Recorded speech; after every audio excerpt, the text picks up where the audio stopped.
इस कार्यक्रम के पुण्यार्चक हैं गुरु भक्त परिवार, मुंबई, महाराष्ट्र।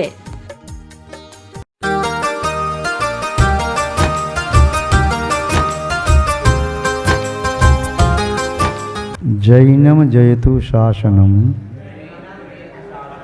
विश्व कल्याण कारकम। उपस्थित धर्म स्नेही सत श्रद्धालु, भव्यवर पुंडरीक पुण्यात्मा महान भाव, जीवन में श्रेष्ठता, गुरुता, समृद्धि, सफलता प्रत्येक व्यक्ति की अभिप्सा होती है, किंतु केवल अभिप्सा, वांछा, कांक्षा, चाह, अभिलाषा या इच्छा के माध्यम से वह सफलता मिल नहीं जाती। उसके लिए यथार्थ परिश्रम करना होता है। मिथ्या परिश्रम सफलता नहीं देता और समीचीन परिश्रम करने से उद्यमशील व्यक्ति वह सफलता को प्राप्त करता है। या यूं कहें, जिसके पास समीचीन पुरुषार्थ करने का बल है, पौरुष है, सफलता परेशानी की तरह से उसका पीछा करती है। जिनके कदमों में मंजिल तक जाने का हौसला है, वे मंजिल से निवेदन नहीं करते, मंजिल स्वयं सरक करके उसके पास आ जाती है। महान भाव, मंजिल क्या है, रास्ता क्या है, जिसका हौसला बुलंद है उसके लिए फासला क्या है।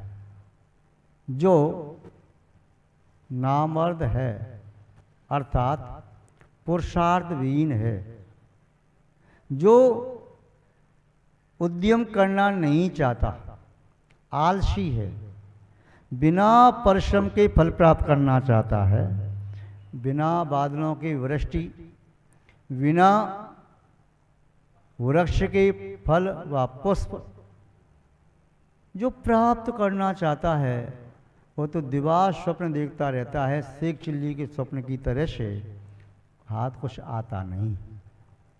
इसलिए जो पुरुषार्थी हैं वे अपने लघु जीवन को गुरु और ज्येष्ठ बनाने के लिए पुरुषार्थी होते हैं। लघुता जीवन में इतनी आ जाए, इतनी आ जाए, इतनी आ जाए कि लघुता गुरुता का रूप ले ले। आप व्याकरण में लघु और गुरु अक्षरों को पढ़ते हैं। लघु और गुरु मात्रा आपने देखी, ह्रस्व मात्रा लघु कहलाती है और दीर्घ मात्रा हो तो गुरु कहलाती है। दो लघु मिलकर के एक गुरु बन जाते हैं। जीवन में सामान्य लघुता होती है तब तक जीवन सामान्य होता है, किंतु जिसके जीवन में विशेष लघुता आ जाती है, विनम्रता आती है, तो उसका जीवन महान बन जाता है।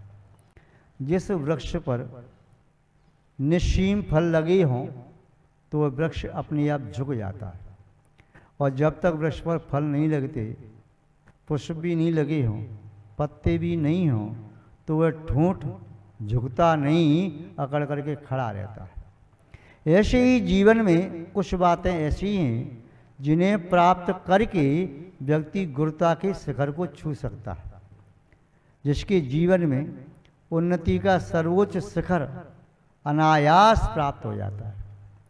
वे 6 बातें कौन सी हैं, उस संबंध में नीतिकारों ने कहा, तो उसे यहाँ देखते हैं। राजमान्यम धनाढ्यम च विद्यावंतम तपस्विनाम रणेशूरम च दातारम कनिष्ठा ज्येष्ठ मुच्यते। कनिष्ठ होते हुए भी उसे ज्येष्ठ कहा जाता है। यदि इन 6 में से एक बात भी हो तो, और जिसके जीवन में 6 की 6 बातें हों तब उसकी श्रेष्ठता में कोई संदेह नहीं, निस्संदेह उसे ज्येष्ठ मान करके उसके साथ व्यवहार करना चाहिए। और ज्येष्ठता श्रेष्ठता का प्रमाण पत्र भी हो सकता है, क्योंकि जीवन में हर किसी व्यक्ति को ज्येष्ठता प्राप्त नहीं होती। कई बार तो व्यक्ति अपने आप को श्रेष्ठ मान करके भी ज्येष्ठ नहीं हो पाता, किंतु जो ज्येष्ठ होता है, गुणों में ज्येष्ठ होता है, वह श्रेष्ठ माना जाता है। जो दुगुनी लघुता से युक्त होता है वह गुरुता से युक्त माना जाता है। क्रमशः देखिए, राज्यमान्यम, यदि कोई व्यक्ति लघु भी है, छोटा है, किंतु राज्य परिवार में उसकी मान्यता है, सम्मान है, उसके किसी अच्छे कार्य को देख करके राजा ने उसका सम्मान किया, पुरस्कार दिया और उसे अपनी बराबर स्थान दिया, और छोटा होते हुए भी वह कनिष्ठा ज्येष्ठ मुच्यते, उसे अब छोटा नहीं कहना चाहिए। अरे ये तो छोटा सा था, हमारे सामने तो ये बड़ा दीन सा था, निर्बल था, दुखी था, परेशान था, हमने इसकी 50 बार सहायता की है।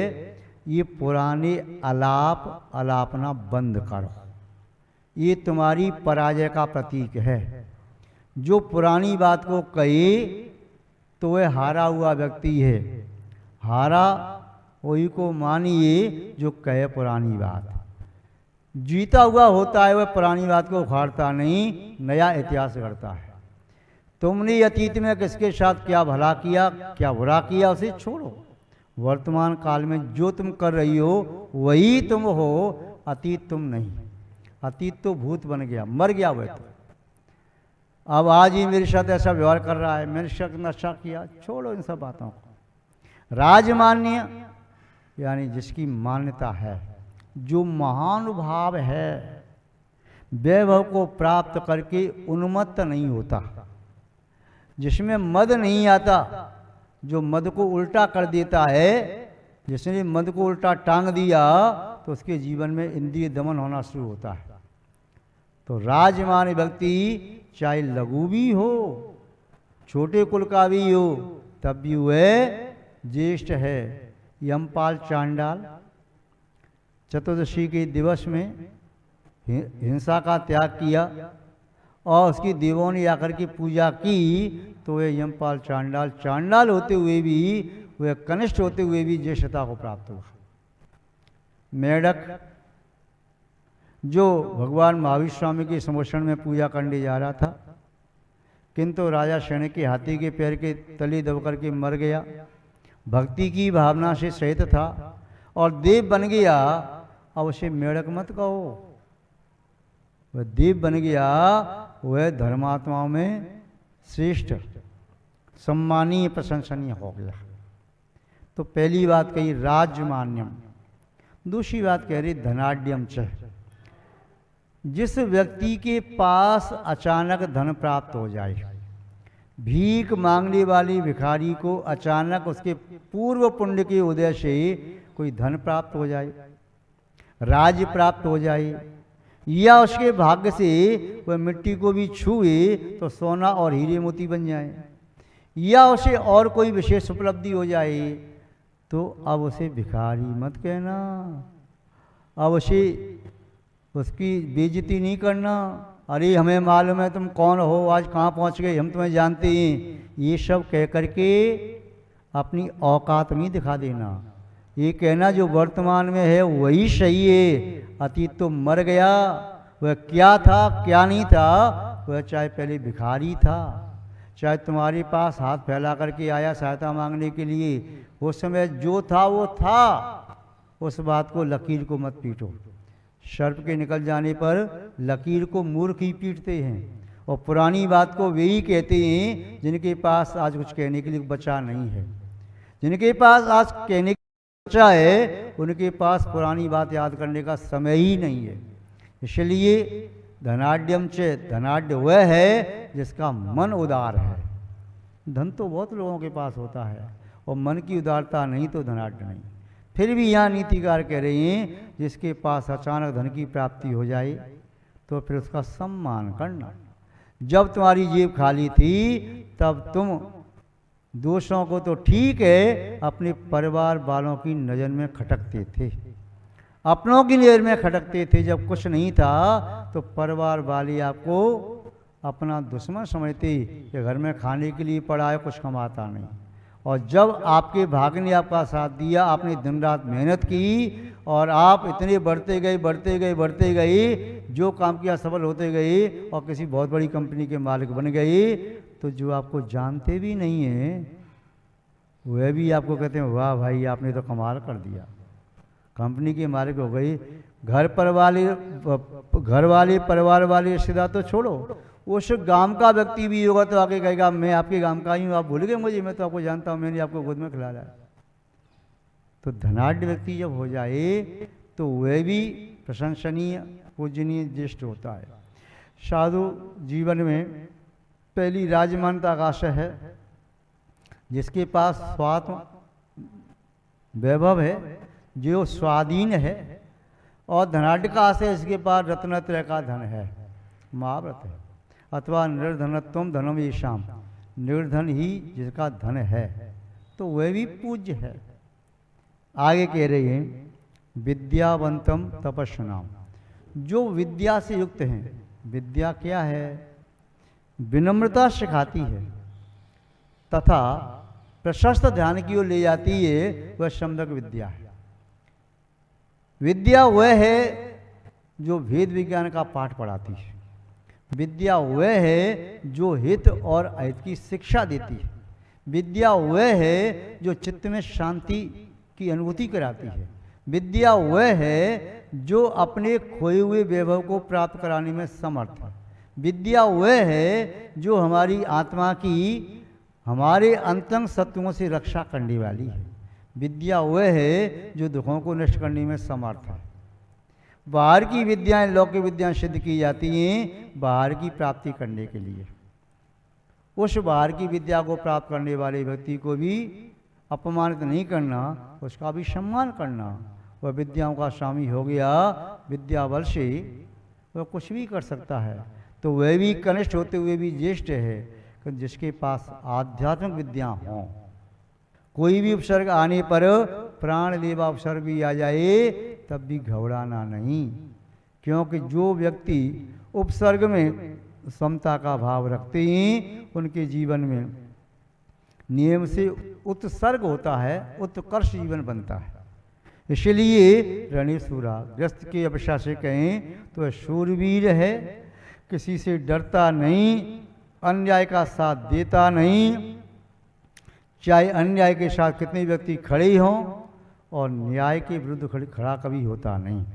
अहंकार भी नहीं करता कि मेरे पास ही सत्य है, सामने वाले के पास भी सत्य हो सकता है। इसलिए शादवाद के द्वारा वह वस्तु तत्व को समझता है, अहंकार में नहीं आता। किंतु वह जब समझ लेता है कि यह व्यक्ति अन्याय के साथ है, असत्य के साथ है, वह व्यक्ति त्याज्य ही होता है। किंतु जो व्यक्ति न्याय का साथ दे रहा हो तो कनिष्ठ होते हुए भी ज्येष्ठ होता है। कई बार ऐसा देखा गया, इतिहास पढ़ करके देखो, राजा महाराजाओं की सहायता की सामान्य व्यक्तियों ने भी और बड़ा पराक्रम दिखाया तो राजाओं ने उसमें पुरस्कृत किया, उन्हें अपने राज्य में कोई पद दे दिया, सेना में कोई उच्च पद दे दिया। वर्तमान काल में भी शूरवीर जो सैनिक होते हैं वे कोई शूरवीरता का कार्य करते हैं तो शासन के द्वारा वे भी सम्मानित होते हैं, पुरस्कृत होते हैं। तो महान भाव, जो साधु चाहे विशेष तपस्या न कर सके, उपवास करने की सामर्थ्य नहीं है तो न करे, कोई बात।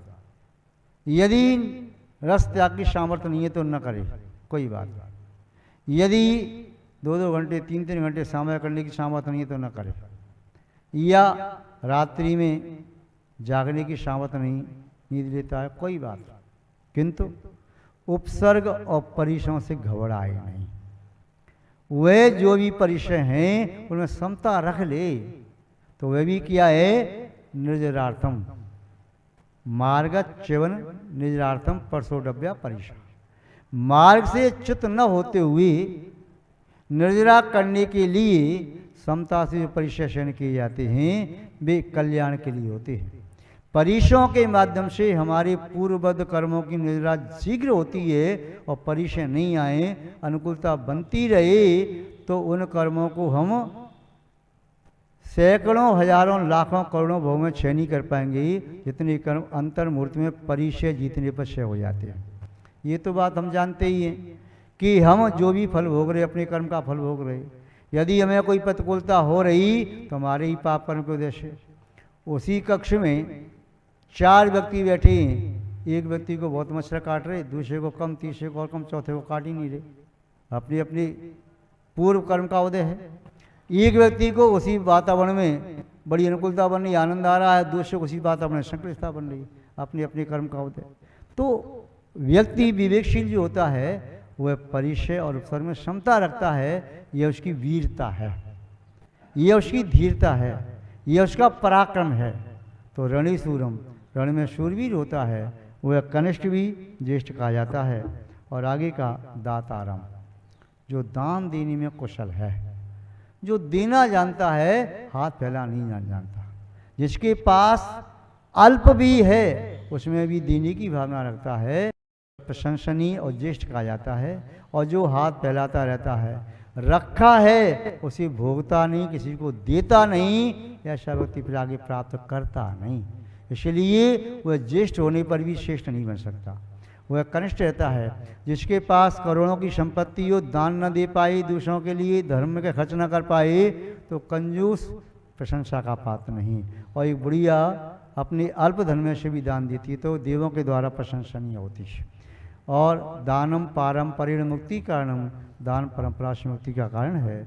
तो दातार देने वाला चाहे छोटा ही कौन हो, छोटी बालिका 8 साल की एक तपस्वी आचार्य को गरधर को हार दे रही है तो उस समय उसका हाथ ऊपर है, लेने वाले का हाथ नीचे। तीर्थंकर भी हार ले रही हैं तो उस समय वे लघु हैं और वे बालिका छोटी सी माँ की तरह से हार दे रही है। तो दातारम दान देने वाला वह लघु भी हो तब भी ज्येष्ठ कहा जाता है। कनिष्ठा ज्येष्ठ मुच्यते ऐसा कहा। तो इन 6 गुणों से हम भी अपनी आत्मा की उन्नति कर सकते हैं और लघु होते हुए भी ज्येष्ठ बन सकते हैं। इसके विपरीत दोषों को ग्रहण करने से ज्येष्ठ व्यक्ति भी लघुता को प्राप्त होते हैं। आप सभी ज्येष्ठता को, श्रेष्ठता को प्राप्त करें, ऐसी हम आपके प्रति मंगल भावना रखते हैं। इसी के साथ शब्द श्रृंखला को विराम देते हैं। जय बोलिए श्री शांतनाथ भगवान की, परम पूज्य आचार्य गुरुदेव श्री विद्यानंद जी महाराज की, अहिंसामय विश्व धर्म की।